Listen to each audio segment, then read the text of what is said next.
મહેસાણાના કડીમાં સમૂહલગ્નમાં સીએમએ હાજરી આપી છે। કડીના નંદાસણના નારોલામાં સમૂહલગ્નનું આયોજન હતું, જ્યાં ચાવડા ડાભી રાઠોડ રાજપૂત સમાજના સમૂહલગ્ન હતા। સીએમની હાજરીમાં નવદંપતિ સહિત સૌએ પ્રતિજ્ઞાઓ લીધી। વ્યસન કુરિવાજો અંધશ્રદ્ધા દૂર કરવાની પ્રતિજ્ઞા લેવામાં આવી। શિક્ષણ વધારવા, દીકરીના જન્મ પર ઉત્સવ મનાવવાની પ્રતિજ્ઞાઓ લેવામાં આવી। મને આ પ્રસંગમાં સહભાગી થવાનો અવસર મળ્યો છે તેવું મુખ્યમંત્રીએ જણાવ્યું। આજે હું ગર્વની લાગણી અનુભવું છું। 30 દંપતીએ પ્રભુતામાં પગલાં માંડ્યા, તેમને શુભેચ્છા સીએમએ પાઠવી છે। સૌથી વધુ કુરિવાજો ક્ષત્રિય રાજપૂત સમાજમાં છે તેવું જયરાજસિંહે જણાવ્યું। સતી પ્રથા અને કુરિવાજો ક્ષત્રિય સમાજમાં વધુ હતા। 21મી સદીમાં પરિવર્તનની આંધી ક્ષત્રિય સમાજમાં જોવા મળી।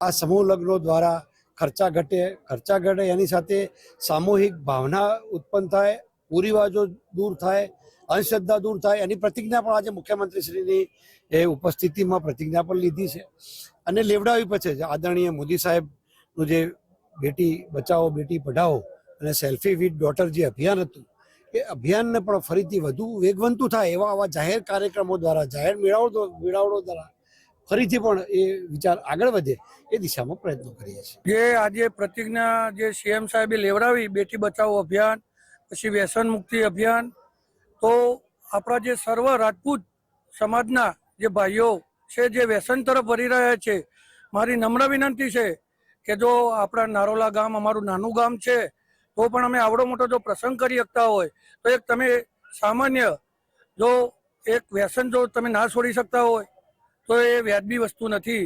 જો આપણા રાજપૂત સમાજને આગળ લાવવો હોય તો તમારે વ્યસન છોડવું પડશે। માનનીય નરેન્દ્ર મોદી સાહેબનું એક મિશન છે, બેટી બચાવો બેટી પઢાઓ।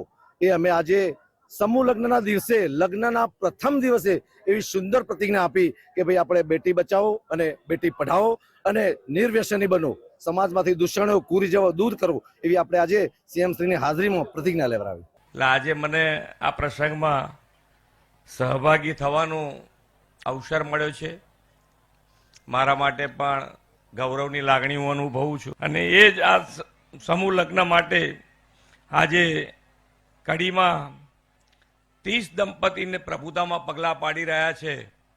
એ બધા જ દંપતીઓને હું ખૂબ ખૂબ મારી શુભેચ્છાઓ પાઠવું છું। આજે ગુજરાતની આ સમાજ શક્તિ